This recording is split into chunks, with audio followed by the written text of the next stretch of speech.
Hello guys! Ngayon po, magluluto po tayo ng pork kilawin.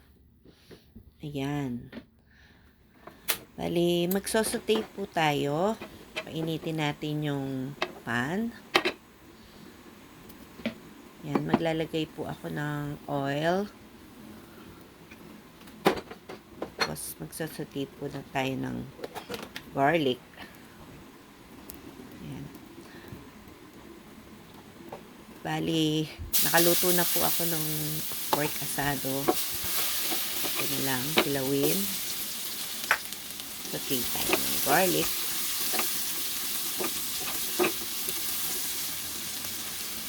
And onions.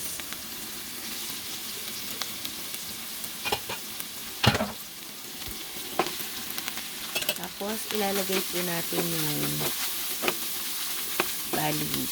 baga ng baboy. Yung ginagamit sa pulutok sa Kapampangan. Bopis po sa Tagalog. Yan, kailangan yan, lutong-luto. Naglagay nga po pala ako ng salt and pepper. Palasa.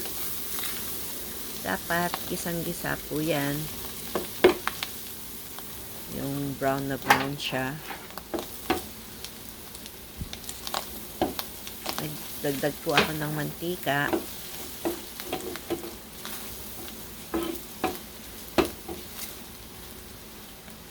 Haluin na mabuti. Then, tatakpan po muna natin siya para maluto ng maigi. After mga 10 minutes, ayan, naluto na po yung baga ng baboy. Pwede na nating ilagay yung pork. Haluin na mabuti hanggang mag-iba po yung kulay ng pork. Bali, kailangan gisang-gisa po yan. Kasi, pag hindi po nagisa ng mabuti yan, malansa po. Ayan po muna nating mag-iba yung kulay ng pork. Ayan, hindi ko pa po yan linalagyan ng tubig para magisa ng mabuti. Ayan, nag-iba na po yung kulay.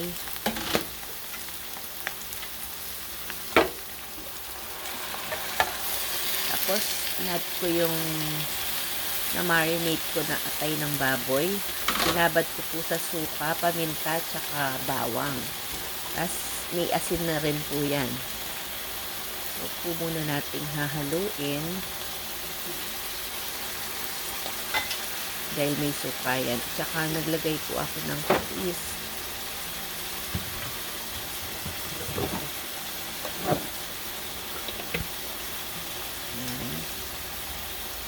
Nagdagdag din ako ng konting suka.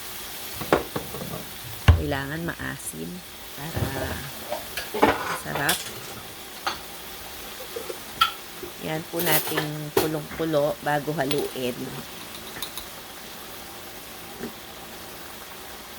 Tapos, naglagay din ako ng half tablespoon of sugar, pampabalance po sa asin.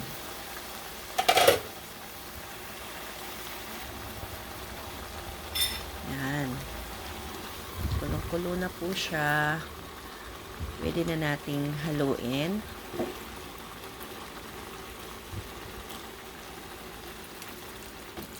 After that, maglalagay po tayo ng water. Mga 1 cup of water. Then, palalambutin po natin siya. Hinatin po natin yung apoy pag kumukulo na para hindi matuyo yung sabaw niya.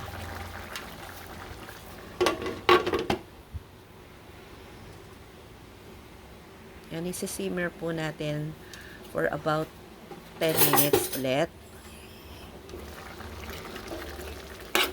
Hanggang matuyo yung sabaw.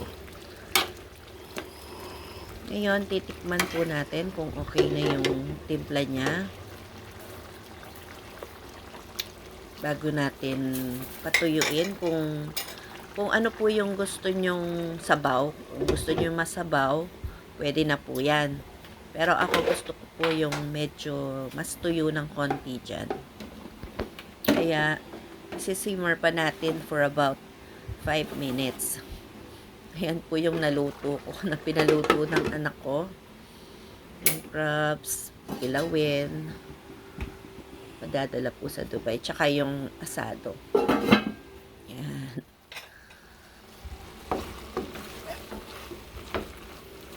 Ayan guys, natuyo na. Okay na po yan. Bali, luto na po. Palalamigin na lang bago ibalot yan. Pwede na pong kainin pag ganyan na. Napakasarap po ng kilawin na yan, tsaka hindi malansa.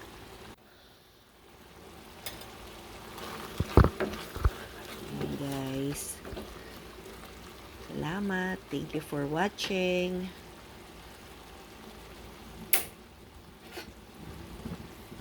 Don't forget to like and subscribe to my channel. Thank you guys. Yan, sarap.